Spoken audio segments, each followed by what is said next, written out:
Good morning. Hope everybody had a fantastic weekend. Because if you're listening to this right now, you know it's obviously Monday. How's everybody doing? You know, I'm rolling to work. I was, over this weekend, encountered some really interesting people. I was reading somewhere how we are losing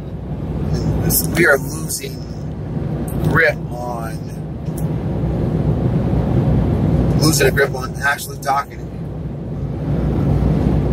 Physical, social contact. Not the internet or any of the other paths that are out there now that you can actually talk to somebody. But just talking to people. It's starting to become very foreign. And I'm finding people more and more that I'm talking with are living their lives within that type of bubble.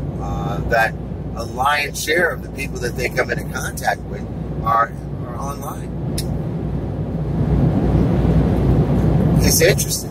You know, I'm a people person myself. I enjoy people. They're the most interesting creature that you will ever encounter. And that being said, this study that I was reading talked about they used a subway riding, a subway train going back and forth to work or commuting to work.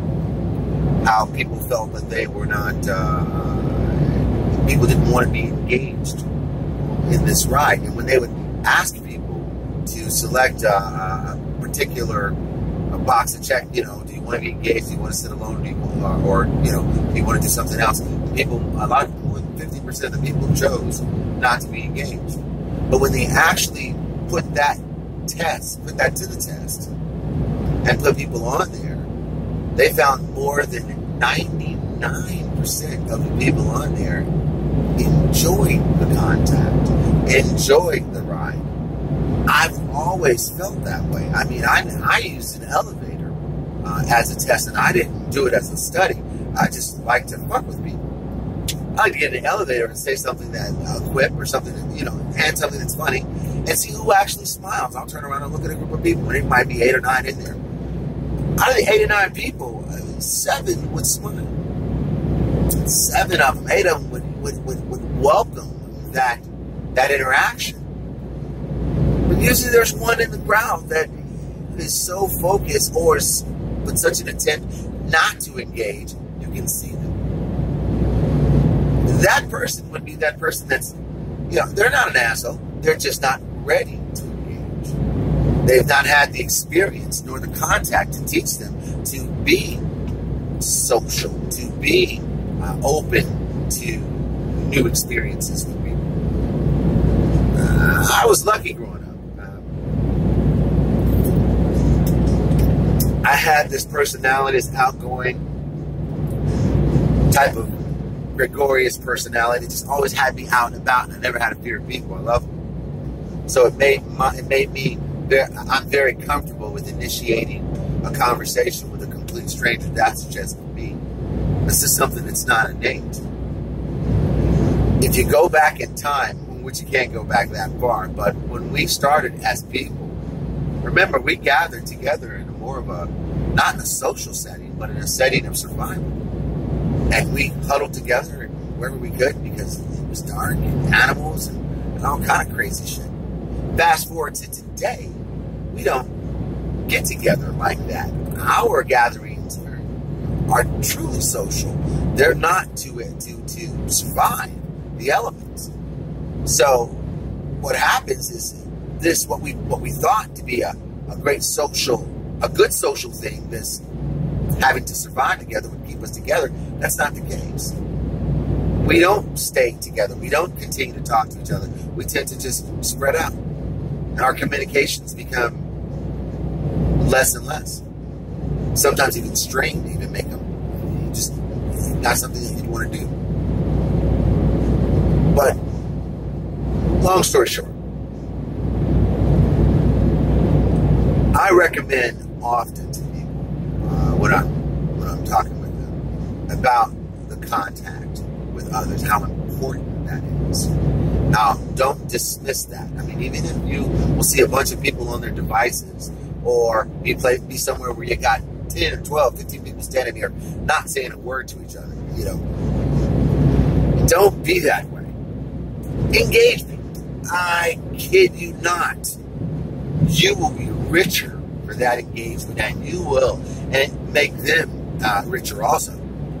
I can't tell you how many people that I have come into contact with that it starts off with them being cold as ice and dead and gone. But the moment I start engaging them on just period, it can be on any topic, they light up like a Christmas tree. I wish I had them hooked up to some electrodes so we can study the different things that you say to people to light them up. But trust me, just be nice and say someone's name. People usually like to hear their name. Start a conversation with a stranger. Start a conversation with a stranger, a coworker, someone that you see in the elevator at work. People that you see all the time that you do not say anything to. Say something to. Say good morning. Tell them your name. Let them know that you could have spoken to them a while ago, and not that you're apologizing for not, but you're letting them know that you're ready now. And engage them. I know it sounds very corny to say, hey, go out and make a friend. But let me tell you something. You will live a lot longer with that mindset of going out to make a friend than not. What happens when we get older if we do not establish these types of bonds, these types of social relationships? Things can get kind of scary when you're truly alone. No joke. And this particular study that I mentioned earlier spoke to men specifically, 50 and above, with no social life. The suicide rate, the mortality rate, which means suicide for them, it's off the chart. More than 56% take themselves out because they have no friends. No social circle. Nothing to feed that inner voice. Nothing. That inner spirit, that inner soul that needs to be fed. That's only fed through social engagement. So, you know, I'm driving down the street. I'm driving down the road right now. Of course, to work. Going to meet some people in this job that I do that honestly, this thing that I'm talking to you about now, they can definitely benefit from it. There's something about engaging people that are just cold fish. It can hurt your feelings. It can make you not want to do that. But don't buy into that. Just remember, those people are not ready for your level of engagement, your level of excitement, your level of living life. They're not ready for it. Maybe one day they might, maybe one day they won't, who knows. But move forward. Trust me, there are more people out there that would welcome your conversation, your attention, your fun, your presence. I guarantee you. I'm going to get back to the road. Maybe we'll talk again when I am not as distracted, because this is very distracting. You guys have a fantastic Monday. Remember what I said. Go out, make a friend, and for those people who are working with people you don't know, get to know them. You'll live long.